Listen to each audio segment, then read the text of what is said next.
I'm Justin from EOS Silicon Valley, and yeah, I'm the head of strategy and community, and yeah, we're having lots of meetups. Actually, a lot of them are co-organized with June, so I encourage everyone to kind of check out our homepage and kind of my last name is Giudici, by the way, for Dick Nasty. Thanks for that. Anyway, I'll get to the talk.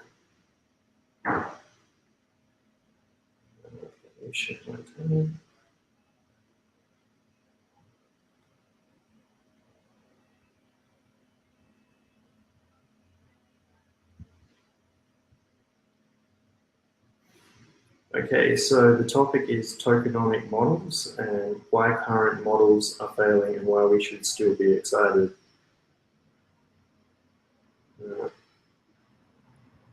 Okay, so what can tokens be used for? I think Haley pretty much covered this off, but you know, the biggest thing that they've been used for so far has been kind of pre-selling value in terms of an ICO. So basically raising money so we can achieve something new.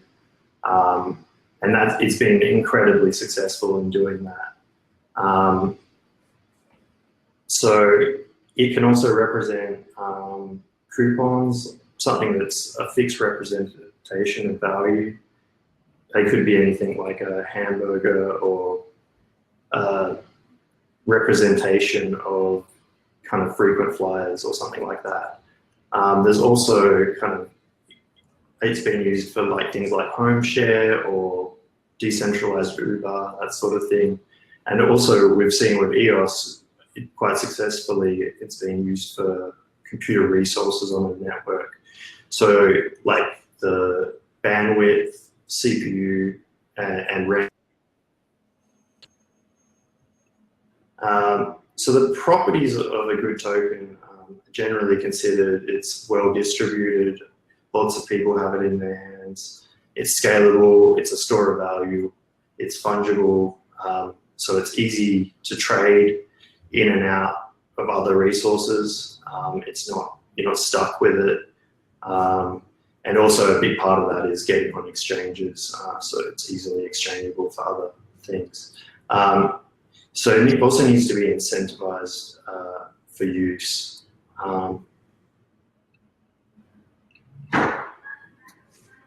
Good tokens need good tokenomics, and the way what is tokenomics? I'll start with. So it's how you design your token and its role, kind of what utility it will have, and kind of the inputs and outputs it will have inside its own little mini economy. So each token that is being designed is basically a mini economy in itself, and I think that's a very exciting thing that we've never seen really before, all these little economies being built. How do you distribute your tokens? That's also part of it, whether you kind of distribute for people's work, whether you distribute for kind of, could be through an ICO as well. And also how you govern the token itself.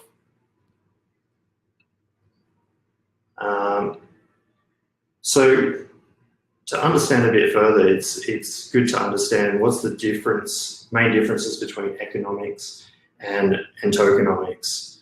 And what you can see from this slide from HE3 Labs is that the main goal of economics is basically using an existing model that we already have existing. It's just prodding the economic system. So if the price of oil increases, will electricity prices go up or down? There's not a lot of creativity in what is actually being done in terms of economics. It's more just adjusting the levers of the economic system, kind of what will happen if we increase inflation or decrease inflation. Whereas tokenomics is a much more exciting like invention that we've come up with, in that it allows more of a design-orientated goal. We can test out kind of new models that we've never really tested before. Things like using a single token that represents kind of ownership and voting in a system, in an economic system, as well as being able to use that token in order to purchase the product or service that is produced by the system. So we've seen some success in tokenomics so far. Things like earn.com has showed that, you know, people will be happy to pay to get the attention of others. So earn.com, for those who don't know, it allows people to purchase messages to contact people, specific people in the crypto community who are of value.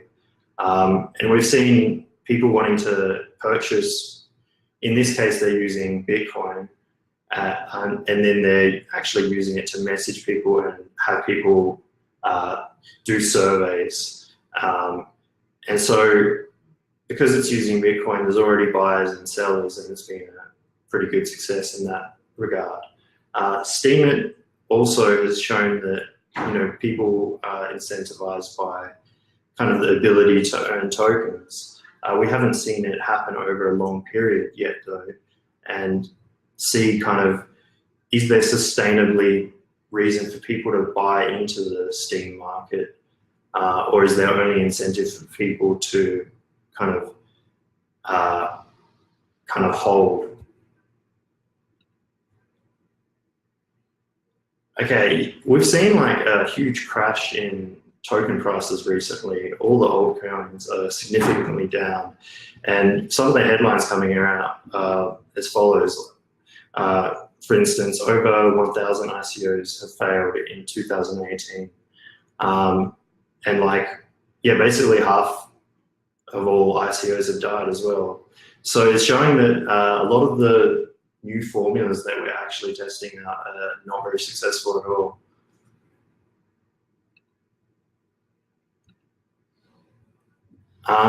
So I wanted to like give an example of kind of the tokenomics at the moment. I didn't want to use a specific example because I feel like a lot of the projects at the moment, they're in a process of figuring out how tokenomics should work.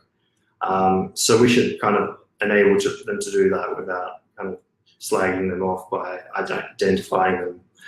So I made up this fake example of decentralized BNB.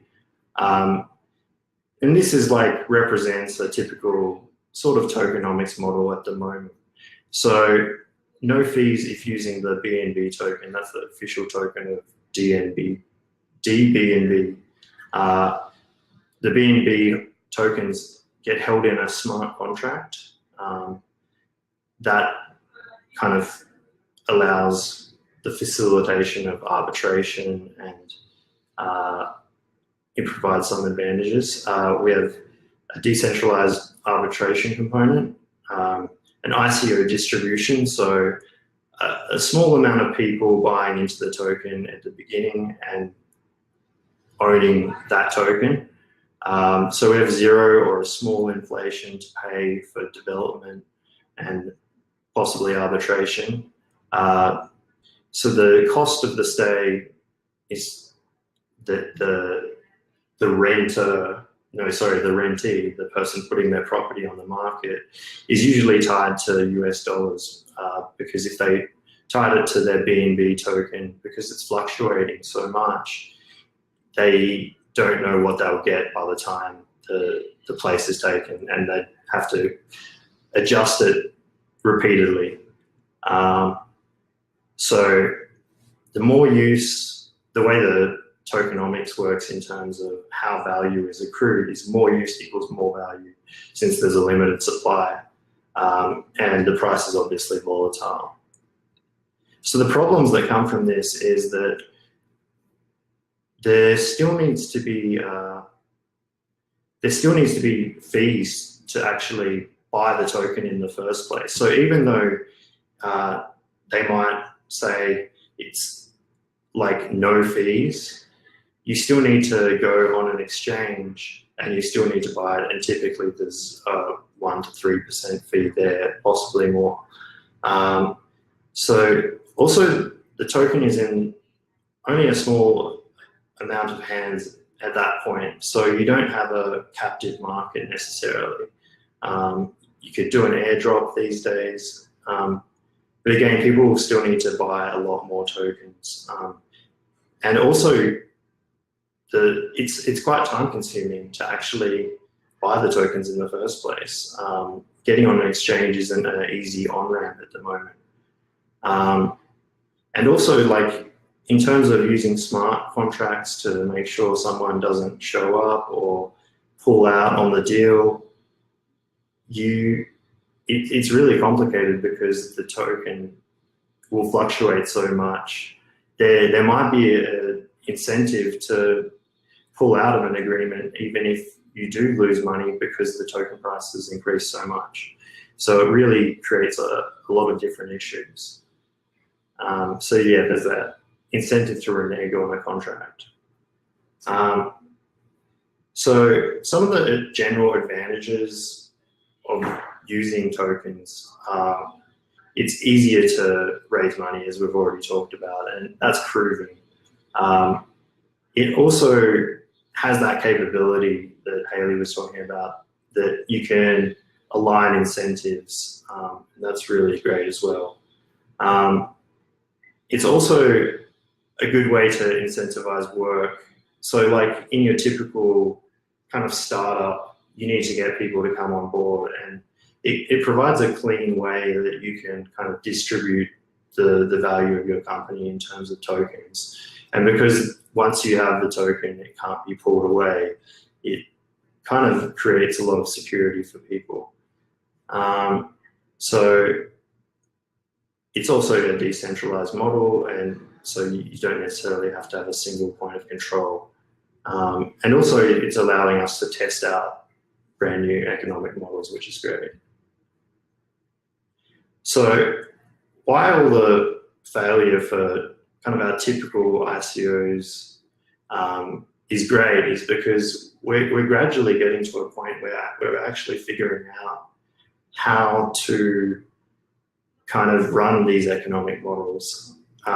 As the Thomas Edison quote goes, "I've not failed, I've just found 10,000 ways that won't work." So moving forward, we need to answer a few different questions.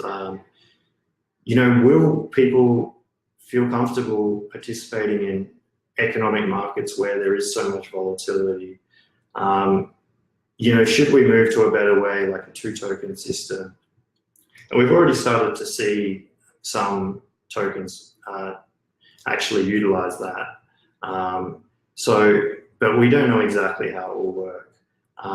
So how do we make the tokens more fungible as well? Like, how do we, if you want to get on that, if you want to purchase that property or that stay at that property, sorry, you know, you need a method to make use of that token quickly and easily. So there needs to be UX there. That affects the tokenomics considerably.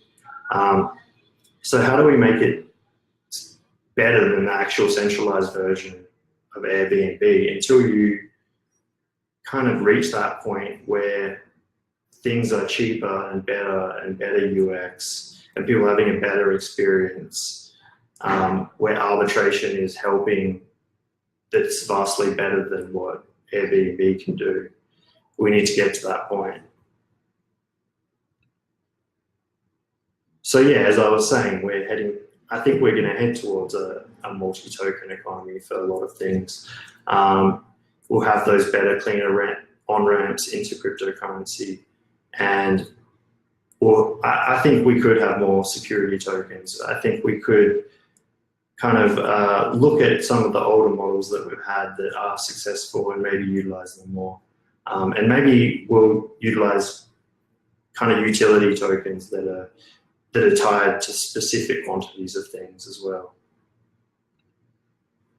Okay, so why I'm excited overall, despite all the failures that we've seen and despite all the declining price of crypto, is that, you know, at the end of this process, all these failures, they're going to lead us to these new economic models that I feel will enable us to have kind of zero barriers to enter work. You'll just be able to contribute to something like Steemit, or the music version of Steemit, or any field, whether it's programming. You just get in there and you can start working. There's arbitration process there to define the value of your work, and there's a method to receive the value of that work, and it's all transparent and on the blockchain. So I feel that's where we're heading, and that'll provide us flexibility in our lives, what things we focus on, what things we don't focus on. We might be able to take up 2 or 3 different jobs, and we'll also probably find a way to kind of incentivize things or put a value on things in the community that we currently don't have a value on. So overall, I think also the aligned incentives that we can create with these models will create a better world. And that's it. So I don't know if we have any time, but if there are any questions, go ahead. Oops, okay.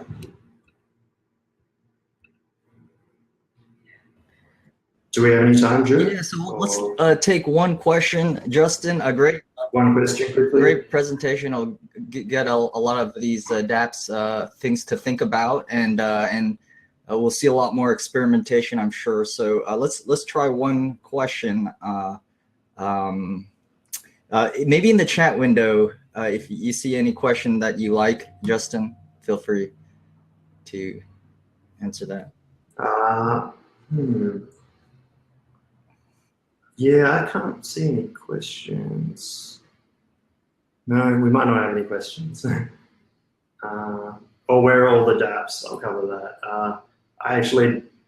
They're there, I guess. They're just, maybe they're not what we want yet.